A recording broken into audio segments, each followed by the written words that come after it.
तो मूवी की शुरुआत एक क्लासरूम से होती है जहां दो स्टूडेंट नोमी और सातोशी अपने 5 क्लासमेट के साथ लास्ट कल्चरल इवेंट के बारे में डिस्कस कर रहे होते हैं और अचानक थंडरस्टॉर्म की वजह से लाइट चली जाती है। आयुमी जो कि क्लास रिप्रेजेंटेटिव होती है वो कैंडल जलाती है और सभी से कोई रिचुअल परफॉर्म करने को बोलती है, जिसके बाद वो सभी फ्रेंड्स फॉरएवर बने रहेंगे। और उसके बाद वो सभी को स्कूल के बारे में प्रचलित एक फेमस स्टोरी भी सुनाती है, जिसके हिसाब से पहले उनका स्कूल एलिमेंट्री स्कूल हुआ करता था जहाँ की इन्फर्मरी नर्स मरी हुई पाई गई थी और 3 स्टूडेंट का किडनैप भी हो गया था। और कुछ टाइम बाद उनमें से 2 स्टूडेंट की डेड बॉडी मिली थी जिनके टंग्स गायब थे और एक स्टूडेंट तो आज तक मिसिंग है जिसका नाम साचिको था। आयुमी ये सब बता ही रही होती है कि अचानक उनकी टीचर डोर खोलकर उन्हें सरप्राइज कर देती हैं।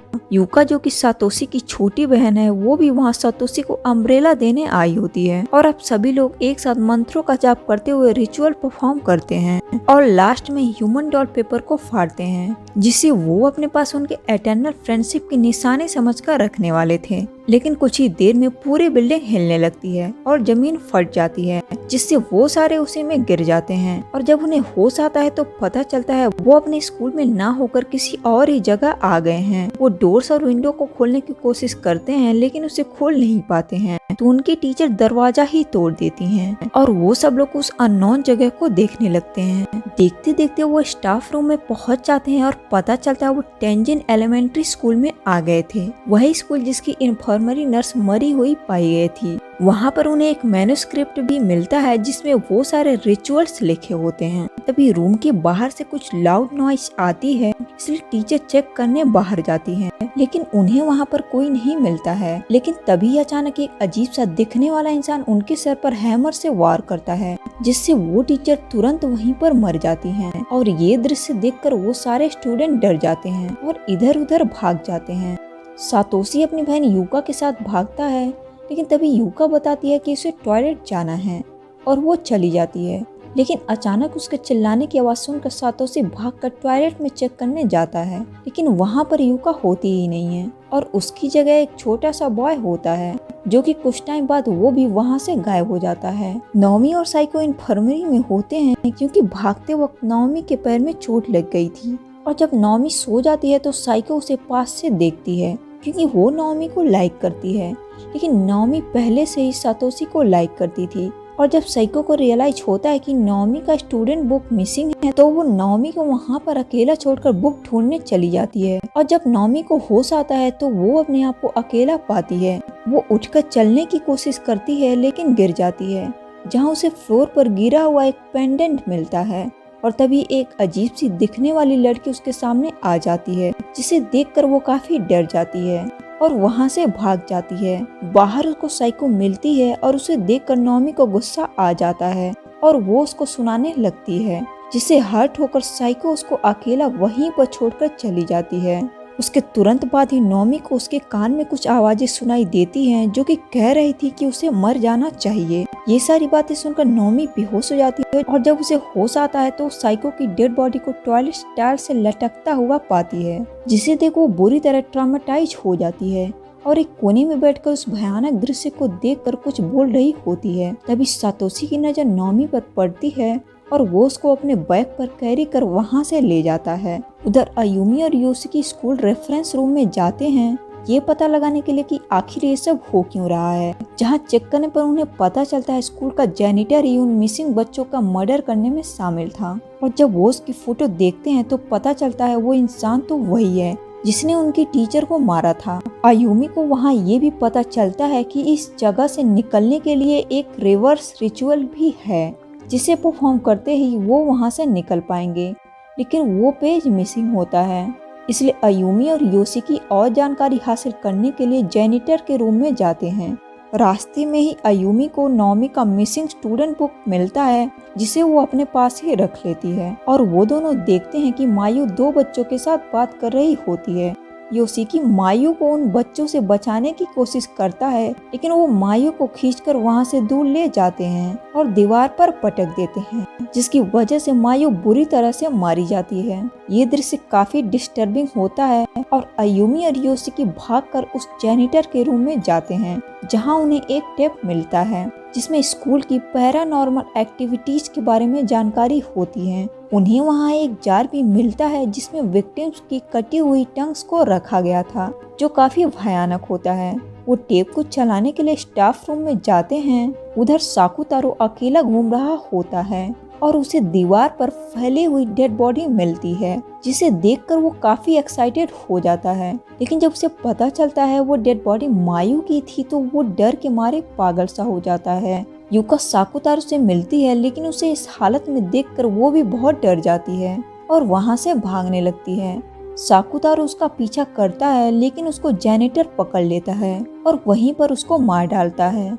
युका चुपचाप एक जगह पर छुपी हुई होती है और वो इतना ज्यादा डरी हुई होती है कि बाथरूम कर देती है। तभी एक छोटी बच्ची वहाँ पर आती है और वो युका को उसे फॉलो करने को बोलती है। आयुमी और योशिकी स्टाफ रूम में नाओमी और सातोशी को पाते हैं और वो सभी वो टेप को देखते हैं, जिसमें वो उस मैन्युस्क्रिप्ट के राइटर को देख पाते हैं जो रिवर्स रिचुअल परफॉर्म करता है, लेकिन वहाँ से निकलने में कामयाब नहीं होता है। उन्हें वहाँ वो मिसिंग लास्ट पेज मिलता है, जिसके हिसाब से उन्हें पेपर डॉल के पीसेज को एक साथ रखना होगा और मंत्रों का जाप करना होगा। और बेहद जरूरी बात ये होती है कि वो सब उस पेपर की जगह कोई दूसरा पेपर यूज नहीं कर सकते हैं। नाओमी का पेपर उसके स्टूडेंट बुक के साथ ही गिर गया था, जो कि आयुमी को मिला था, लेकिन वो उस बारे में किसी को भी नहीं बताती है क्योंकि वो नाओमी और सातोशी के रिलेशनशिप से जलती थी। इसलिए वो एक रैंडम पेपर फाड़ कर नाओमी को देती है और उससे ये कहती है कि वो पेपर मायू का था। उसके बाद वो विक्टिम्स की टंग्स उन्हें देने का डिसाइड करते हैं, जिससे उन्हें पीस मिल सके। और युका को ढूंढने के चक्कर में नाओमी और सातोशी एक दूसरे से अलग हो जाते हैं। आयुमी और योशिकी विक्टिम्स की टंग्स वापस करने के लिए म्यूजिक रूम में जाते हैं और जब वो उन्हें देने में कामयाब होते हैं तो वो विक्टिम बच्चे असली मर्डरर के बारे में बताते हैं, जो कि जेनिटर नहीं साचिको है, जो सभी को मार रही है। उधर युका उस अननोन गर्ल के साथ प्रिंसिपल रूम में छुपी हुई होती है और पता चलता है वो कोई और नहीं साचिको है। और साचिको युका को थोड़ी देर सोने के लिए बोलती है और जब युका सोकर जगती है तो अपने आप को रस्सियों से बंधा हुआ पाती है। उसके बाद साचिको से अम्ब्रेला से स्टेप करती है और उसके टंग को काट देती है। तभी आयुमी युका को ढूंढते हुए वहाँ आती है और उसे वहाँ से लेकर जाती है, जिस पर साचिको जोर जोर से हंसती है। तभी जेनिटर योशिकी को क्रश करके मार डालता है, लेकिन मरने से पहले योशिकी जेनिटर को उस आयरन रॉड से घोंप देता है और फिर वो मर जाता है। उधर साचिको का पीछा करते वक्त नाओमी सातोशी से अलग हो जाती है और स्क्रीनिंग रूम में जाती है, जहां उसे सीसीटीवी फुटेज मिलता है और पता चलता है कि वही है जिसने अनकॉन्शियसली साइको को मार डाला था।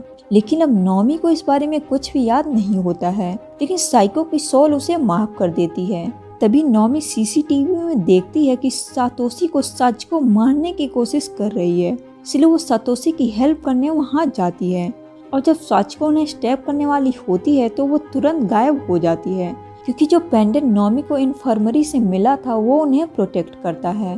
वो पेंडेंट उन्हें कुछ विजन्स भी देता है, जिसके हिसाब से डेड इन्फर्मरी की जो नर्स थी वो साचिको की मदर थी और उस स्कूल के प्रिंसिपल ने ही उसे मारा था। और ये सब साचिको देख लेती है, जिससे वो प्रिंसिपल साचिको का भी गला दबाकर मार देता है और बॉडी को बेसमेंट में ले जाता है। नाओमी और सातोशी बेसमेंट में जाते हैं, जहां साचिको की डेड बॉडी रिमेन्स मिलता है और पता चलता है प्रिंसिपल ने उसको मारने के बाद उसकी टंग काट दी थी, जिसकी वजह से उस कर्स की शुरुआत हुई थी। बेसमेंट में आयुमी और युका पहले से ही मौजूद होते हैं और जब नाओमी साचिको की डेड बॉडी को टच करने वाली होती है तो साचिको जग जाती है और सातोशी का गला दबाकर मारने लगती है। सातोशी किसी तरह अपने आप को बचाता है और एक रॉक उठाकर साचिको को पागलों की तरह मारने लगता है और पता चलता है उसने साचिको को नहीं, अपनी ही सिस्टर को मार डाला, जिस पर साचिको वापस से हंसती है और उसको शांत करने के लिए नाओमी उसे उसकी मॉम का पेंडेंट देती है, जिसे उसकी मदर की सॉल आकर साचिको को हक करती है और फाइनली साचिको शांत हो जाती है। तभी बिल्डिंग वापस से गिरने लगता है और वो तीनों वहाँ से रिवर्स रिचुअल परफॉर्म करने के लिए भागते हैं। उसके बाद वो एक दूसरे का हाथ पकड़ते हैं और रिवर्स इनकेंटेशन मंत्र का चैंट करते हैं और वापस असली दुनिया में पहुंच जाते हैं। लेकिन उसमें से एक पेपर फेक होता है, जिसकी वजह से बस नोमी और आयुमी ही जिंदा वापस लौटते हैं, सातोशी का हाथ पकड़े हुए। और पता चलता है सातोशी ने अपना पेपर नोमी को दे दिया था, क्योंकि उसे शक था आयुमी ने फेक पेपर दिया है। और इसी के साथ ये मूवी यहीं पर एंड हो जाती है।